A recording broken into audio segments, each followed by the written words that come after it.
Ya, Misa, bagi Anda para orang tua wajib mewaspadai jajanan yang jual bebas kepada anak-anak Anda baik di lingkungan sekolah maupun di lingkungan sekolah maupun di lingkungan rumah. Karena baru-baru ini ditemukan kasus warga di Pekayon, Bekasi Selatan, Jawa Barat dikejutkan dengan jajanan anak-anak yang berisi mainan mirip kondom.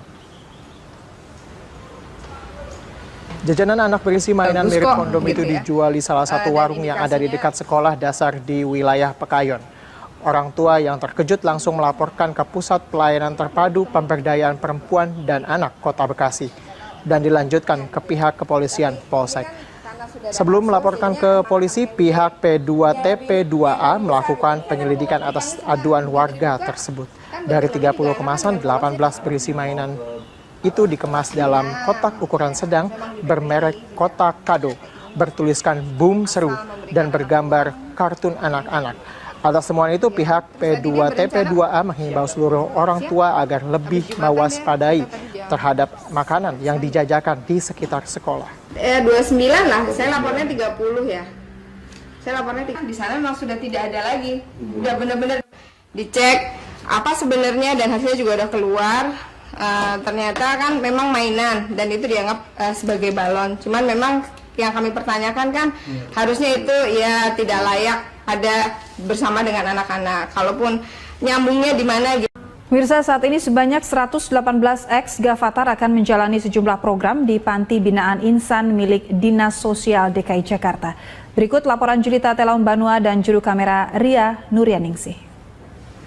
Ada 118 ex-Gavatar yang siang tadi tiba di Panti Binaan Insan Jakarta Timur ini, dan sejak tadi sudah banyak kegiatan yang mereka lakukan. Sebagian besar dari mereka memilih untuk beristirahat setelah melalui perjalanan panjang dari Kalimantan, yaitu perjalanan laut dan juga perjalanan darat. Selain itu juga kegiatan lainnya mereka banyak membongkar barang-barang mereka karena mereka harus menggunakannya selama hidup ataupun tinggal di Panti Binaan ini. Dapat dilihat di belakang saya ini merupakan bantuan yang sejak tadi dibagikan oleh Dinas Sosial DKI Jakarta, yaitu berupa makanan dan juga tadi ada pakaian yang dapat digunakan oleh para ex-Gavatar ini. Selain itu di sini juga masih banyak anak-anak yang memang sejak tadi sudah beraktivitas secara aktif. Tadi anak-anak bermain dengan anak seumuran mereka, di mana di sini anak-anaknya mulai dari usia 6 sampai 10 tahun.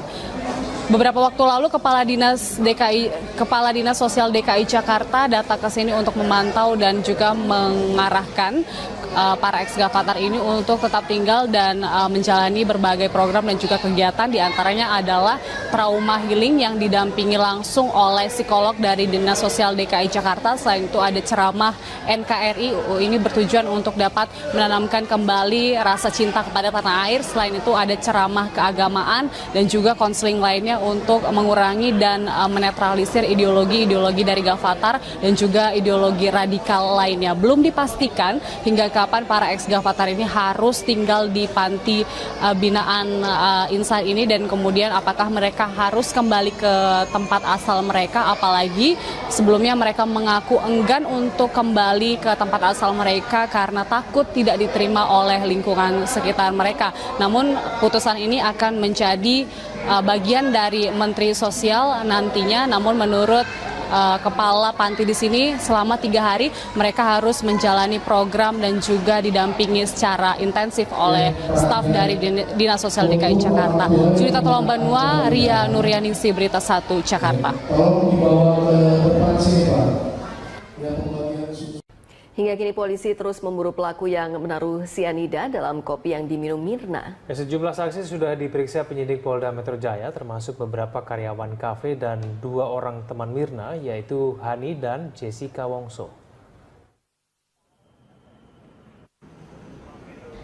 Ditemukannya racun sianida dalam kopi yang diminum Wayan Mirna Salihin mengundang pertanyaan, dari mana pelaku mendapatkan racun mematikan itu?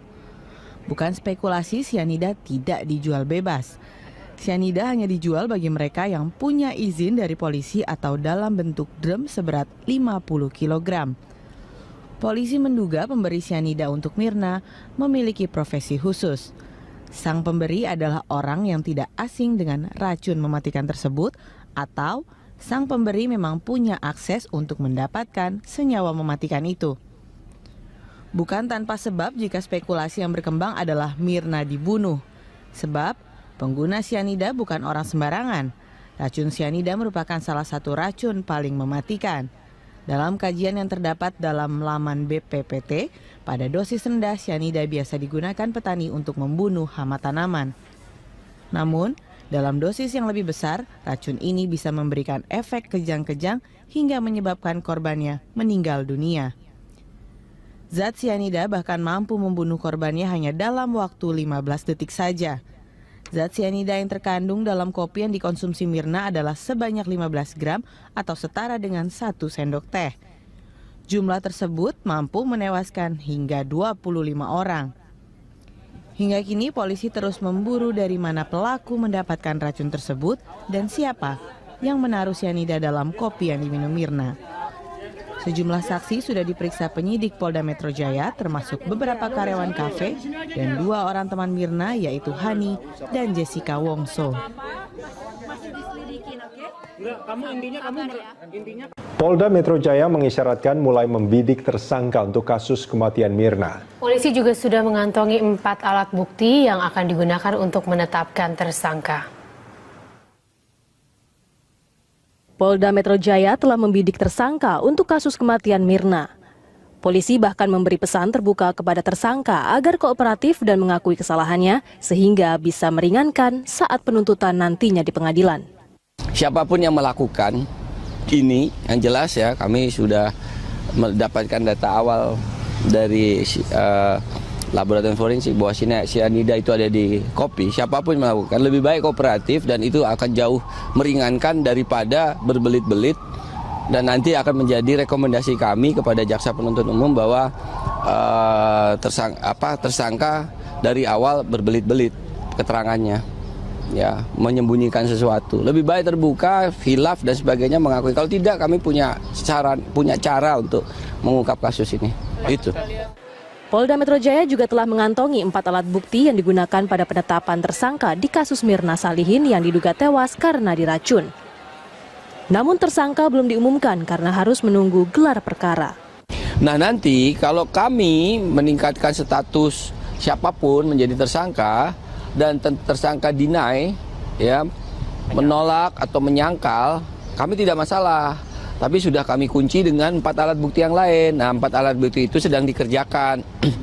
Keterangan ahli ini adalah alat bukti keterangan ahli ini krusial. Kenapa krusial? Karena petunjuk-petunjuk yang kami miliki, barang bukti yang kami miliki adalah barang bukti mati. Kopi itu kan barang bukti mati. TKP barang bukti mati. Nah, supaya hidup, ya kemudian dia harus dibicara. Maka yang membuat itu bicara adalah ahli. Nah, ahli sudah kami periksa 2. Namun berita acaranya belum keluar. Dari kemarin kami sudah sampaikan mohon bersabar. Tadi malam saya sudah bicara langsung dengan Kapus Lafor, sudah bicara dengan ahli laboratorium psikologi forensik yang memeriksa. Beliau meyakinkan hari Senin akan keluar. Gelar perkara diperlukan untuk menentukan pasal yang akan disangkakan terhadap pelaku sekaligus mengungkap terjadinya tindak pidana secara tuntas sebelum diajukan ke penuntut umum. Sementara itu di kasus Mirna, polisi telah memeriksa sejumlah saksi yang berasal dari keluarga dan teman Mirna. Polisi juga telah melakukan olah tempat kejadian perkara untuk mengusut penyebab meninggalnya Mirna. Tim Liputan Berita 1. Pihak kepolisian telah mengamankan pembantu Jessica yang disebut sebagai saksi kunci kasus kematian Mirna. Pembantu Jessica tersebut diamankan di safe house agar keterangannya tidak dipengaruhi pihak lain. Orang tuanya menjemput, katanya ya kalau gitu mau tinggal di mana, kita siapkan rumah aman buat yang bersangkutan atau tempat tinggal sementara. Bagaimana bekerja? Ya boleh dianggap bekerja di situ sebagai pembantu, tapi kegiatannya menunggu. Karena kenapa? Kalau dia pulang ke kampung, ini kan lagi proses pemeriksaan nih, bolak-balik dicari, nanti kan lama. Kampungnya jauh kalau nggak salah di Indramayu kalau nggak salah. Jadi yang bersangkutan bersedia. Orang tuanya mengetahui. Sementara kenapa? Karena yang bersangkutan khawatir keterangannya berubah nantinya, atau karena terpengaruh atau apa. Karena itu kan keterangannya cukup signifikan bagi kami, begitu. Presiden Joko Widodo rencananya akan menyaksikan laga final Piala Jenderal Sudirman di Stadion Gelora Bung Karno, Jakarta. Namun Presiden pagi tadi menikmati minggu pagi dengan berjalan-jalan di kota Solo, Jawa Tengah.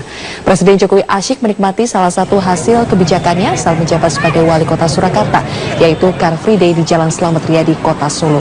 Car Free Day di jalan utama ini menjadi salah satu program unggulan saat Jokowi menjabat sebagai Wali Kota Surakarta.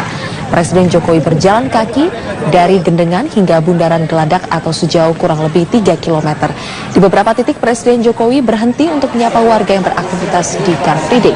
Meski tetap dengan pengamanan ketat, Presiden Jokowi tetap dapat berinteraksi dengan warga.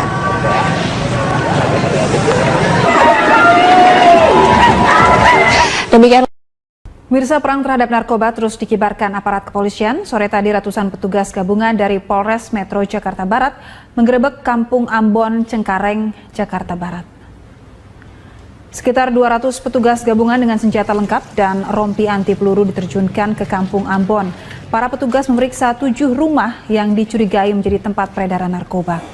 Penggerebekan yang dipimpin langsung oleh Kapolres Metro Jakarta Barat berhasil menangkap 2 orang yang diduga sebagai pengedar narkoba. Petugas juga menyita 2 pucuk samurai, 2 paket sabu, dan beberapa bom. Guna penyelidikan, kedua orang yang ditangkap dibawa ke Mapolsek Cengkareng, Jakarta Barat. Perang terhadap narkoba akan terus dilakukan oleh kepolisian sampai Indonesia bersih dari narkoba.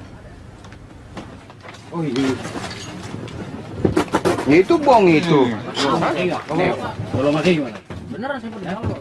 Kalau menurut saya memang sepertinya sedikit sudah dibocorkan ya, dapat dibaca karena dari hasil yang penyitaan terhadap barang tadi di SMS di salah satu handphone ada SMS yang mengatakan simpan barang karena ada operasi.